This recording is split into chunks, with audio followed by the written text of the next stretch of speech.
It's a loud space, so I'm going to go ahead and get started talking about doubling your freelance rates. Can you all hear me okay? Okay, so I am a writer, content creator for written word, but if you do design or development of any kind, the same rules apply. So first and foremost, doubling is going to depend from person to person. You may not be charging enough. You may already be charging enough. This should still work for you. Also, fully funded should have an asterisk next to it because I don't know that there's any startup that feels like they have enough money. So fully funded just basically means money's coming in and they should feel comfortable spending a good portion of that on a marketing or development budget, or at least that's been my experience. My name is Linsey Knerl. I've been freelancing for 10 years full-time, and I support my family of 8. I have 6 children, so it's working. I'll just leave it with that. And we don't want to update my Dell right now. I'll just start out by saying there are 2 websites I use fairly regularly to determine what companies are open to working with freelancers. The first one is AngelList. Is anyone familiar with that?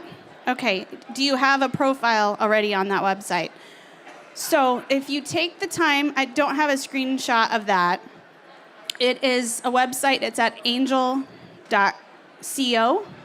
And it is all primarily startups, people that have received funding. They post jobs to it. And you need to have a profile and really fill out that profile and showcase your talents, your work that you've done, screenshots, references, anything that you can to show what you can bring to this company. And then you can scroll through just dozens and dozens of jobs based on remote work situations. So if you want to work from home, you can sort by that. You can sort by US only, although I've gotten some very, very good paying jobs from all over the world. Developers, designers, writers, if you're a growth marketer, marketing manager type, there's a lot of opportunities there. And then you can basically, it's kind of like, instead of swipe left or swipe right, you just say, I'm interested. And if they're interested when they see your profile, you make a match. And then you can start having conversations back and forth about what you charge or what they're willing to offer and how you can work together. Now, the doubling part comes in because at the beginning of your experiment, you should really say, what am I making right now? And the next job I take is going to be 20% more than that. The 20% rule is pretty comfortable for most people who don't feel like they can ask for more money. 10 to 11 years in, and I still have imposter syndrome. I feel like it's a big joke that I'm still thinking I'm a freelancer, even though I've been doing it, because it's hard for me to ask for money. A lot of us were raised not to ask for things. So if you can start with 20%, and say, my next job, I'm not going to take lower than 20% than what I'm making now. You might lose out on work, but more than likely, a lot of these startups, they want the best talent, and if they like what you have to offer, they will pay your rate. And if you're here, you're probably not rich by any means. You probably can't afford to charge more. You're not making $1 million a year. So start getting in the habit of the 20% more rule. And with your next job opportunity, say this. Now, how to ask for it? A very good friend of mine, actually a journalist friend, said, I like to say, I'm getting paid this, or I've been getting this rate. Is that something that'll work for you? Are you lying if you're quoting 20% more? Well, then don't say that. But if you have been making that and you're comfortable with it, say, this is what I've been getting paid. Are you comfortable with that? And most people will not want to be the client that pays you less and makes you feel like you don't want to be doing that work every day. Because we do gravitate towards the most profitable projects every day, and they're going to get our most attention, and these clients want your attention. So after 5 or 6 clients, you're going to be doubling what you were making before, and you're going to be doing it in a way that feels comfortable for those of us that don't like to ask for more money. The second site that I really recommend, and it takes a little bit more research, is Crunchbase. Are you all anyone familiar with this site? Okay, so this is really great for research. There are, I believe, 100,000 companies listed, and it goes way back quite a few years, so some of them may or may not be actively hiring. But you can sort by a number of very useful filters. Funded organizations, you can see what kind of funding type they're getting. If you know about that world at all, you can see if this is a seed, if it's angel, or what series type the funding is that's coming in for them. And you can also see the dollar amount, obviously by the currency used in the country in which it's based out of, and then what date that they announced that funding. So if there's something fairly recent, they're probably really wanting to move ahead, or they've already planned how they're going to move ahead, and they were simply waiting on the funding. They likely have a marketing budget that's been worked into that amount, and they may or may not have people in place. A lot of times, the companies that I've worked with, they advertise for a position, but they're kind of dragging their feet because they can't get you started until they get the money to pay you. But they want to kind of have people on hand. If you can come in at the time that they receive the funding and say, hey, I'm a designer, I'm a developer, I write content for fintech startups, and I have experience in this, the timing's just really right, and it's harder for them to say no. One other really great feature is you can sort by category, which is industry specific. I chose health insurance for this particular one. You can see, I believe Amino is actually here at the event, so doesn't mean you, but it's out there for everyone to see how much money that they got, along with other companies in the industry. And this is a free website. Like you can type it in and get started. I didn't have to register for an account or anything. This is just a really good research tool for journalists or people that work in media anyway. And I do check it fairly frequently for the categories that I'm interested in writing for. And if you do development or design and you don't necessarily care what industry you work in, you just want to work with a certain technology, then you're obviously going to have more options. Now, as far as approaching companies, there's a lot of ways that I go about it. If any of you were in my social media thing yesterday, these people are very familiar with social media. So that's the language I like to speak. If I see they have an active Twitter, that's usually the first place that I'll go to. I'll follow them. I will share their updates. I'll kind of get on board with their mission and kind of look into why it is that they started their company in the first place. Well, the great thing about startups is they're made by regular people that you probably would bump into at the store or a coffee shop or the bus, and they just had a passion for something and had to work really, really hard to get it to this next step. So if you can find out kind of ahead of time what the founders were thinking when they started it, maybe it was inspired by an event that happened in their life, be authentic, but be aware of that so that when you're talking to them via social media, or if you can find an email, you can say why it resonates with you and why you would like to be part of that team. They may not have the exact position that you are wanting to do at the moment. I've worked several different positions within startups based on the need, and jack of all trades is a really good job description. So, maybe you do development, but you kind of have a design background. That's great. I mean, there's obviously a lot of opportunity there. So this is it's not a complicated system. It's just really setting out and saying, okay, I'm going to start moving upward in what I ask. I'm going to identify companies. Instead of waiting for jobs to be posted, I'm going to anticipate that need ahead of time. I'm going to build some relationships, and I'm going to make myself highly marketable. If you do use AngelList, you'll have a profile on there.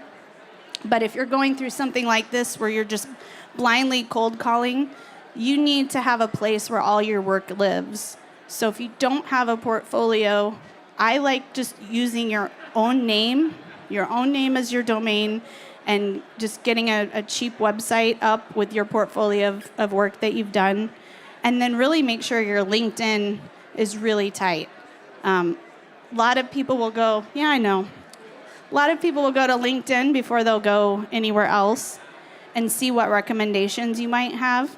Now is also a really good time before you start this process to reach out to all of the companies you've worked with, whether you've been an intern or you've just done a favor for a friend, and you get those recommendations written. Because when I'm hiring for projects, I look at recommendations. If no one has anything good to say about you, either you're not really good at what you do, or you haven't taken the initiative to sell yourself. And startups need every single person on their team to be selling what they're doing and their mission. From the developer to the designer to the writer to the person that makes the coffee, you have to be at a moment's notice able to say what that startup does when you're running into people here at conferences, or, what do you do? Oh, I work with this great startup and we're going to change the world with this medical device that we've developed. That has to be something every single person in the organization can do, because it's not really like this, it's like this.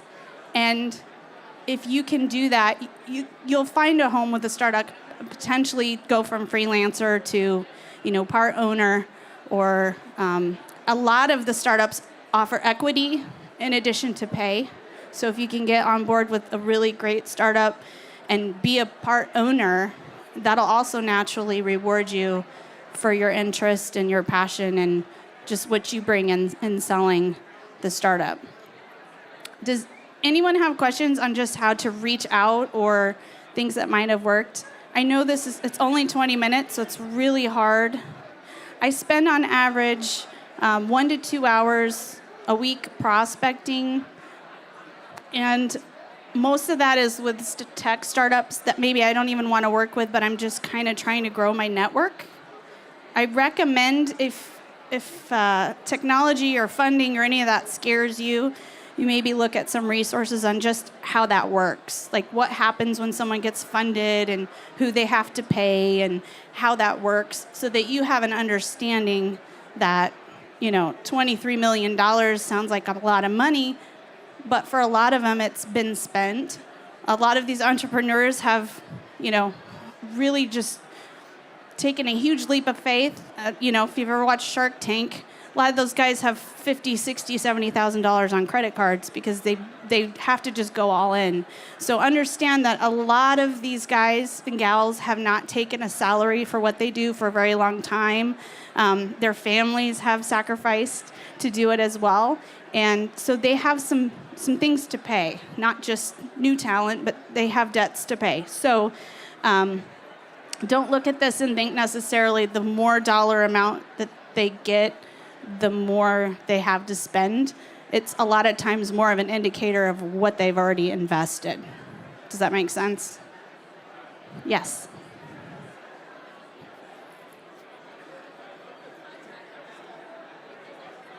Yes. So obviously, if you're doing writing, design, she asked, who do you contact? And that's where LinkedIn comes in handy. A lot of the startup folks, they are working on no more than 3 projects at a time, because a lot of us just really get addicted to doing a lot of different things. And so they have usually a marketing person. If you have a LinkedIn Premium, there's no limit to your searches, and you can, put the company name in and then click on the company and see employees that work here. And usually there's a marketing person. The good thing about some of the startups is that there's 5 or 6 people, so you're not scrolling through 10 dozen people to try to find the marketing person. Same way with design or development. And I use hunter.io. They have a Chrome hunter, like Headhunter. It's free, and what it can do is it's an extension for your browser that can tell you the contact information for anybody that you find on LinkedIn. So you get their email if you can't find them on social media. And just reach out and say, congrats on your funding, or I've seen you guys doing great things in the news. I'd love to maybe schedule time to chat and talk about how I can help the mission of what you guys are doing. And then maybe link to your portfolio and say, you can get to know a little bit about what I'm doing before we meet. And then, use that portfolio to sell yourself that way. But yeah, I head of marketing, head of content. A lot of times they maybe haven't updated their LinkedIn, but you can find through their website that company information usually. And cold calling isn't that, it's not really calling, it's pitching. It's not that hard and not that weird, because I know a lot of these guys probably are getting contacted every single day now that they've got funding, but maybe just by people that want them to invest money in other projects, maybe not necessarily a developer or a designer that wants to showcase their work. Creatives tend to be a little bit introverted at times, and so it takes extra for someone like me to go out and send a message through the internet and hope you reply. So it's not as competitive as you think it might be. Initiative is worth a lot when you're trying to get your good next job. Any other questions? Yes.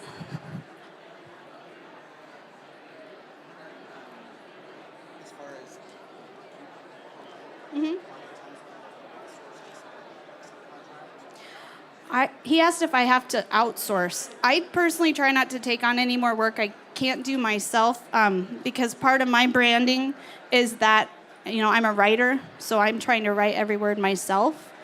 If they're interested in hiring an agency, if you own an agency and you want to outsource, you certainly can do that. But I think for me, and the value I bring to my brand is I want to do that all myself. I might hire a VA. I actually do have a VA to handle things like email and billing and administrative things. But as far as my creative work, I don't outsource that. And that's a personal decision you'll have to make. But I think when people hire an individual to do creative work, the assumption is that that is going to be you and not somebody that you find on Fiverr, doing it for you. Yes?